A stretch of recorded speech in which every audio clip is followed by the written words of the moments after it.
भैया बहनों, आज हम कक्षा 10वीं के लिए समास पढ़ने जा रहे हैं। समास प्रकरण, समास प्रकरण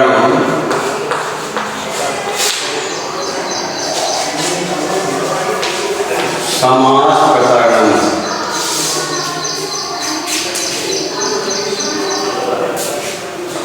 समवचनम समासा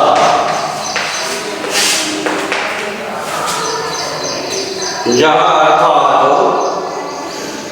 संक्षेपीकरण में समासा, जहाँ पर दो या दो से अधिक पदों को संक्षेप करके बोला या लिखा जाता है, वहाँ पर समास होता है।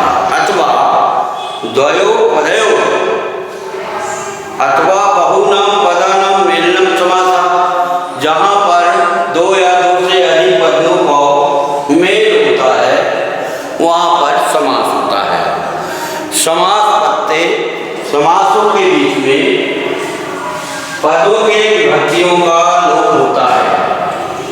समास के बीच में आए हुए पदों के विभक्तियों का लोप किया जाता है, लोप होता है। ठीक है, लोप होता है।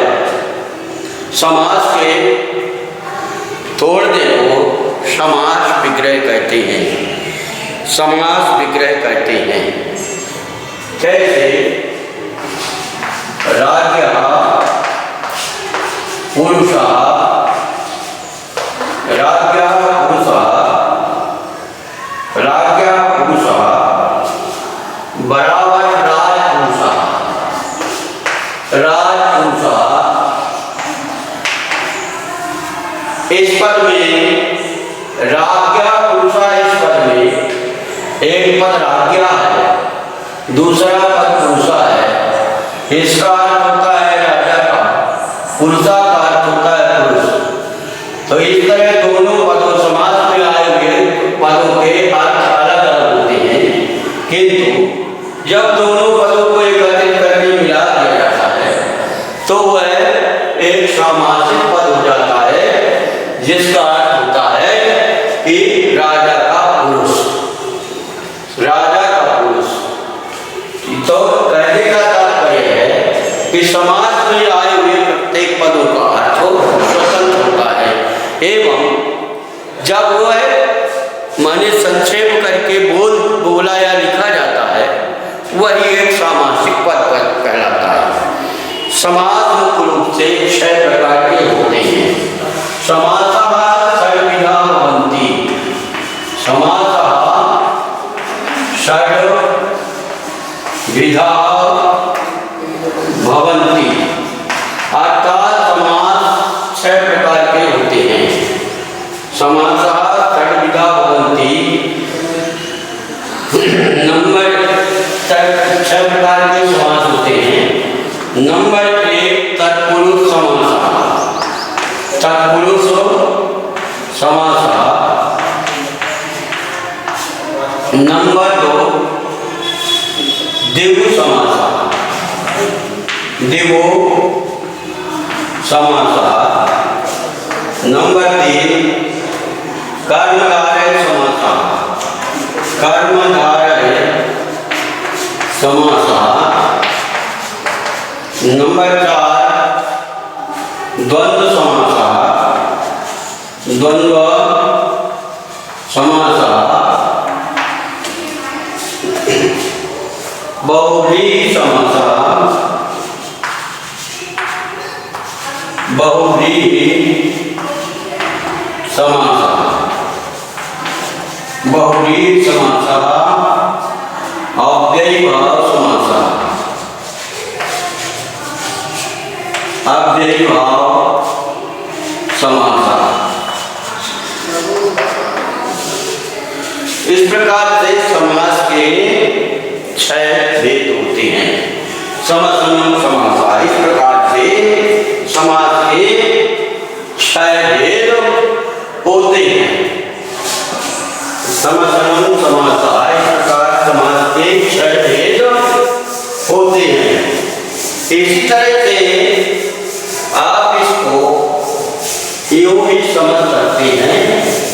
कि किस तरह से इसको हम मधुर बना करके बता सकते हैं और कह सकते हैं। एक व्यक्ति दूसरे व्यक्ति से इस प्रकार कहता है, द्वंद्वोऽहं द्विगुणं चाहं द्विगुणमपि चाहं मद्ये नित्य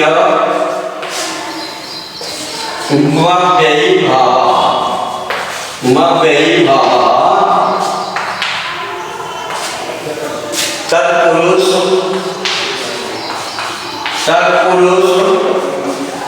कर्म धारय एनास्याम बहुव्रीहि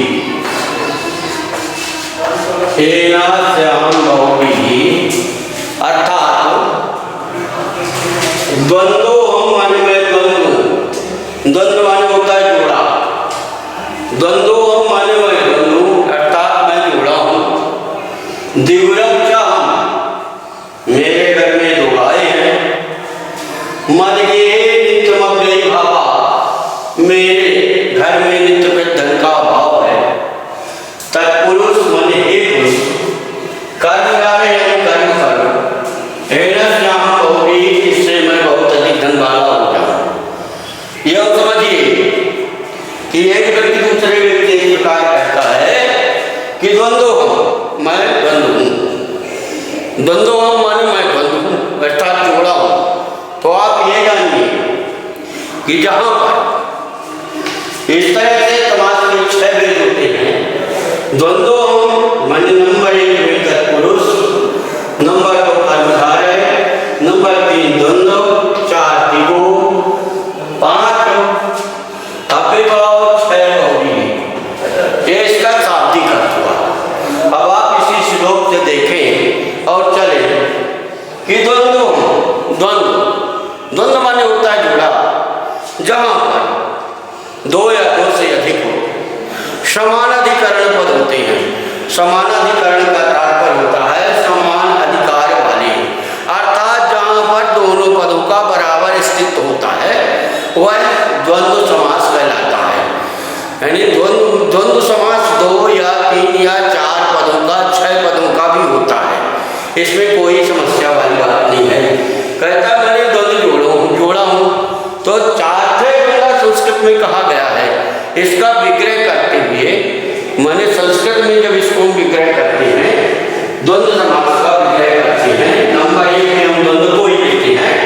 तो द्वंद्व माने मैं द्वंद्व अर्थात जोड़ा हूँ। तो जहां पर 2 या 2 से अधिक हो, जहां पर 2 या 2 से अधिक समानाधिकरण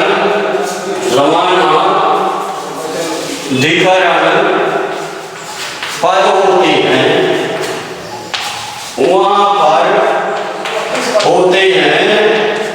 वहां पर द्वंद्व समास होता है। द्वंद्व समास होता है, ठीक है ना। जहां पर द्वंद्व समास होता है, द्वंद्व समास होता है वहां पर द्वंद्व समास होता है।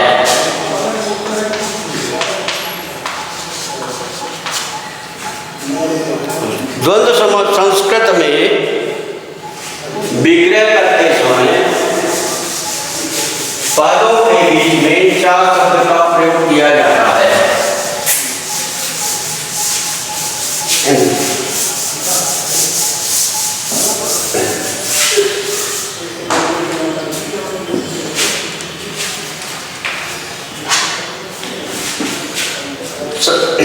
द्वंद्व समास का संस्कृत में विग्रह करते समय बीच में 4 अवश्य लगाया जाता है और दोनों पदों को मिला करके 2 पद हो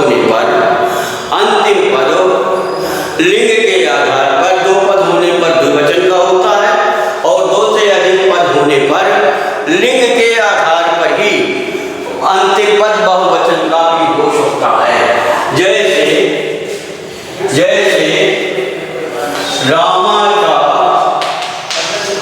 लक्ष्मणाचा लक्ष्मणाचा रामाचा लक्ष्मणाचा बराबर राम लक्ष्मण। यहाँ पर अंतिम पद लक्ष्मण पुल्लिंग है, इसलिए राम लक्ष्मण इस प्रकार द्विवचन में राम लक्ष्मण बना।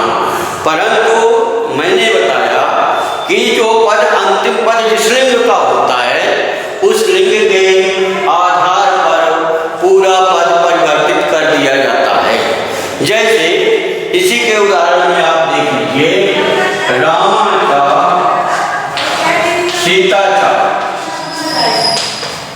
यहाँ पर रामाचा सीताचा, यहाँ पर अंतिम पद स्त्रीलिंग का है, इसलिए इसका सामासिक रूप राम सीते बनेगा। राम सीते बनेगा क्योंकि सीता पद स्त्रीलिंग है, राम सीते बनेगा। राम सीते बनेगा, सीता पद स्त्रीलिंग का है इसलिए बनेगा। हाँ, चा लगाने की विधि यह है कि जहाँ पर पुल्लिंग या विसर्ग होगा वहाँ पर हम इस चा की जगह पर रामश्चा भी लिख सकते हैं। रामश्चा बीच में विसर्ग के स्थान पर सा भी जोड़ सकते हैं, किंतु स्त्रीलिंग में और नपुंसकलिंग में केवल चा ही लिखा जाता है। जैसे रामश्चा सीताचा, इस तरह सीताचा। यहाँ पर राम पद पुल्लिंग है इसलिए रामश्चा हो गया, विसर्ग को सा होता है, ठीक है ना। परंतु सीता के बाद कोई विसर्ग नहीं है, इसलिए इसके आगे चा वर होगा, बराबर वही पद बनेगा राम सीते। राम सीते, रामश्चा सीताचा बराबर राम सीते, ये दोनों पद बनेंगे। दूसरा उदाहरण है पत्रम च पुष्पम च, पत्रम च पुष्पम च फलम च, फलम च बराबर यहाँ पर पत्र शब्द, पुष्प शब्द और फल शब्द तीनों नपुंसक लिंग के हैं और तीन पद हैं, इसलिए इसका सामासिक पद बनेगा वह पत्र पुष्प फलानि, इस प्रकार बनेगा। अंतिम पद जिस लिंग का होगा, तीन पद होने के कारण यह पद बहुवचन में रखा जाएगा। बहुवचन में पत्र पुष्प फलानि, इस प्रकार इसका महत्व निकलेगा। इसी तरह से आप हिंदी में यह समझिए कि दो या दो से अधिक जब पद समानाधिकरण होंगे वहां पर द्वंद्व समास होगा। द्वंद्व में आए हुए समासों का संस्कृत के लिए इस तरह है, रामाचा लक्ष्मणाचा राम लक्ष्मण, राधाचा कृष्णचा राधा कृष्ण, गृहस्चा वनस्चा गृह बने वन बने, गृहस्चा वनस्चा गृह बने, रामाचा लक्ष्मणाचा भरताचा शत्रुघ्नाचा राम लक्ष्मण भरत शत्रुघ्न, राधाचा कृष्णाचा राधा कृष्ण, धर्मश्च अर्थश्च कामश्च मोक्षश्च, धर्मार्थ काम मोक्ष, धर्म अर्थ काम मोक्ष। अंतिम पद मोक्ष में बहुवचन का होगा क्योंकि दो से अधिक पद होते हैं और इसका विग्रह करते, इसलिए संबंध समास का मुख्य रूप से परिभाषा भी हो गई चार थे द्वंद्व, इसका प्रमुख सूत्र है। चा के अर्थ में द्वंद्व समास का प्रयोग होता है। द्वंद्व समास में चार थे द्वंद्व, इस प्रकार यह द्वंद्व समास का प्रमुख उदाहरण है।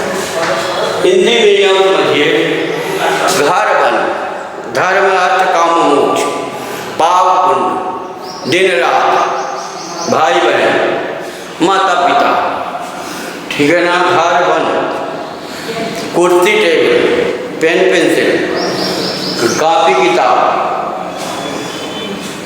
माता पिता, पुत्र पुत्री, इस तरह के जो समानाधिकरण वाले जितने भी पद होते हैं उनमें प्रायः सब में द्वंद्व समास ही होता है।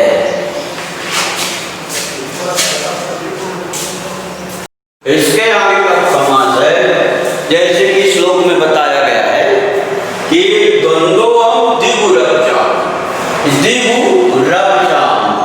द्विगुरक का मतलब होता है मेरे घर में दो भाई हैं, तो द्विगु में द्वि क्या है?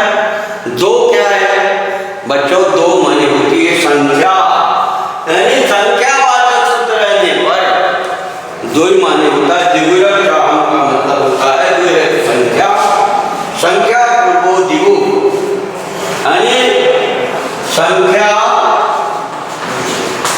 पूर्वो द्विगु, अर्थात जिसका पहला पद संख्यावाची होता है और दूसरा पद भी उसकी विशेषता को ज्ञापित करता है, यह बताता है, वह संख्या पूर्वो द्विगु, वह द्विगु समास होता है। अर्थात संख्यावाचक शब्द पाए रहने पर यूं कह सकते हैं कि तत्पुरुष की द्विगु संज्ञा हो जाती है। जैसे तत्पुरुष की द्विगु संज्ञा हो जाती है।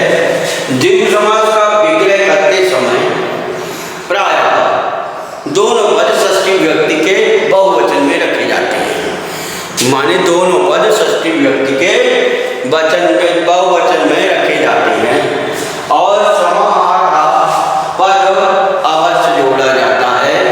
जैसे त्रयाणाम पदानाम समाहारः, त्रयाणाम पदानाम समाहारः बराबर त्रिपथम, त्रिपथम, त्रिपथम। इसमें बनने वाला शब्द प्रायः नपुंसकलिंग में या स्त्रीलिंग में प्रयोग होता है। जैसे चतुर्णाम, चतुर्णाम युगानाम समाहारः, चतुर्युगम, चतुर्युगम, चतुर्युगम, पंचानाम पात्राणाम समाहारः, पात्राणाम समाहारः, पंचपात्रम, पंचानाम पात्राणाम समाहारः, पंचपात्रम, पंचपात्रम, पंचानाम पात्राणाम समाहारः, पंचपात्रम, पंचानाम पंचपात्रम। इसी तरह से षड्नाम ऋतूनाम समाहारः, षड्नाम ऋतूनाम समाहारः, षड् ऋतु, षड् ऋतु, षड् ऋतु। और बहुत से उदाहरण हैं, जैसे सप्तानाम अहनानाम समाहारः सप्ताह, अष्टानाम वसूनाम समाहारः अष्टवसु, नवानाम दुर्गाणाम समाहारः नवदुर्गा, नवानाम रात्रीनाम समाहारः नवरात्रि, दशानाम आननानाम समाहारः दशानना। दशानना में बहुत से लोग बहुब्रीहि भी मानते हैं, परंतु जब इसका विग्रह दशानाम आननानाम समाहारः इस प्रकार करते हैं तो यह संख्यावाचक होने के कारण द्विगु समास के अंतर्गत भी लिया जा सकता है। तो ये मद के लिए नित्य कोई बाबा इस प्रकार से यह जो है आपका द्विगु समास पूरा हुआ, यानी द्वंद्व द्विगु, द्वंद्वम द्विगुरक्षाम मद के लिए नित्यम अभ्येभावः, मेरे घर में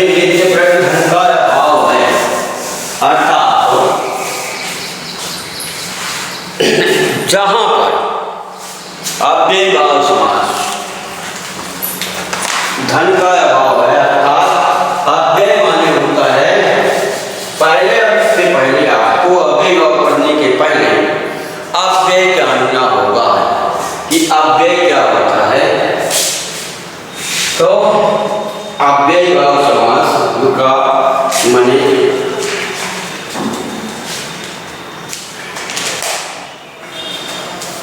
जहां पर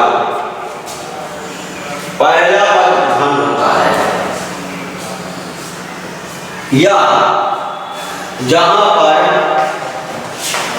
पहला पद प्रधान होता है अथवा पहला पद अव्यय होता है अथवा पहला पद अव्यय होता है द्वितीय पद संज्ञावाचक होता है, द्वितीय पद संज्ञावाचक होता है, संज्ञावाचक होता है, वहां पर अव्यय भाव समास होता है, वहां पर अव्यय भाव समास होता है, समास होता है, वहां पर अव्यय भाव समास होता है।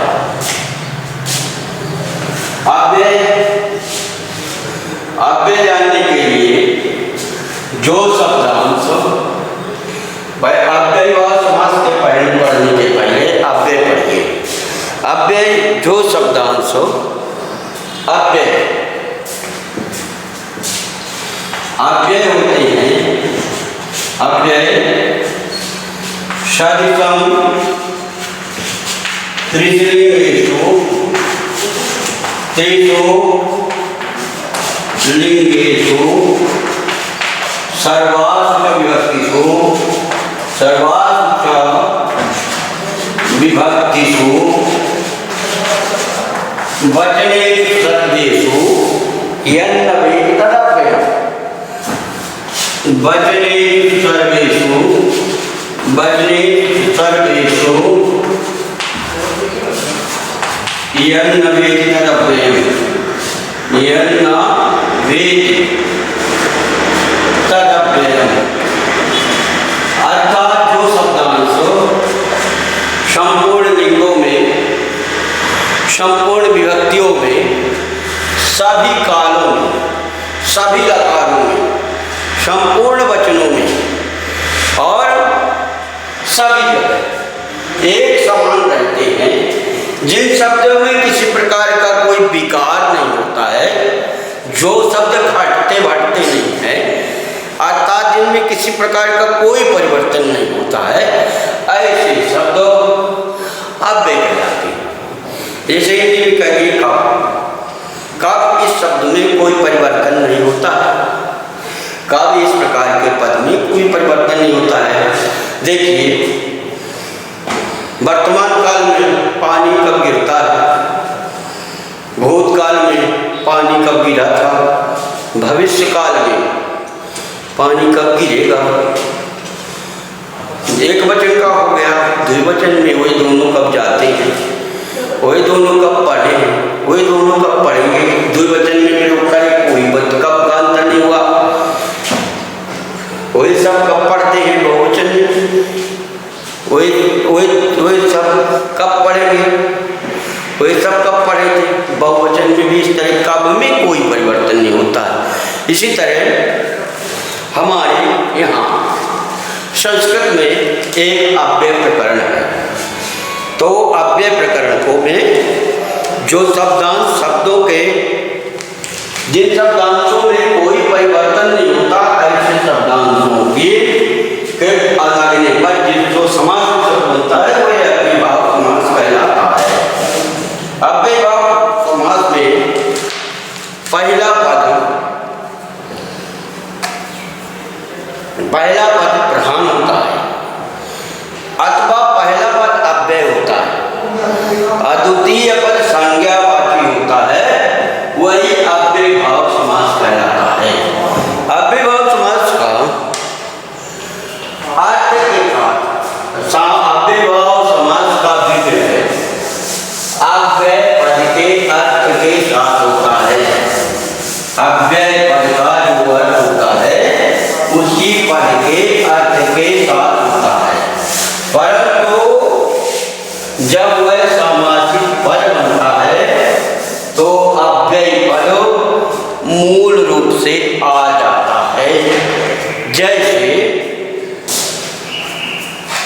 विग्रह जैसे यथाशक्ति, यथाशक्ति, यथाशक्ति, इसमें यथाव्यय, इसका जो विग्रह होगा शक्ति अनतिक्रम, शक्ति अनतिक्रम, ये अनतिक्रम, शक्ति अनतिक्रम बराबर यथाशक्ति। इस अनतिक्रम शब्द का अर्थ यह होता है कि शक्ति के अनतिक्रम अनुसार, तो शक्ति के अनुसार का तात्पर्य है, तो इसका अनतिक्रम माने अनुसार, शक्ति के अनुसार, तो अनतिक्रम माने अनुसार, और अनुसार का जो अव्यय होगा वही यथा होगा। संस्कृत में अनतिक्रम माने अनुसार, और अनुसार के अनुसार का जो अव्यय होगा वो यथा होगा, यथाशक्ति, शक्ति के अनुसार। सामासिक पद में विग्रह करते समय उसका अर्थ के साथ विग्रह होता है। दूसरा उदाहरण है गंगाया समीपम, उपगंगम, उपगंगम, गंगाया समीपम, गंगाया समीपम, गंगा, गंगाया समीपम उपगंगम। इसी तरह से विधि अनतिक्रमण, विधि अनतिक्रमण, यथा विधि, विधि अनतिक्रमण। यहाँ पर यथा विधि, यथा विधि, विधि, विधि अनतिक्रमण, अनतिक्रम, यथा विधि। इसके साथ अव्ययभाव समास में समीप, समृद्धि, वृद्धि, अत्य, प्रति, सादृश्य, संप्रति इत्यादि शब्दों में भी अव्ययभाव समास का प्रयोग किया जाता है। जैसे प्रतिदिनम, प्रतिदिनम, इसमें दिनम, दिनम प्रति, दिनम, दिनम प्रति, प्रत्येकम, प्रत्येकम, प्रत्येकम, एकम, एकम प्रति, एकम, एकम प्रति, एकम, एकम प्रति, प्रत्येकम। गंगाया सशस्त्रम, सहरि, सहरि, हरे सादृश्यम, हरे सादृश्यम, सहरि। इस तरह से अव्ययभाव समास का निर्णय ये जानिए कि अव्ययभाव समास जहाँ पर पहला पद प्रधान होता है या पहला पद अव्यय होता है, दूसरा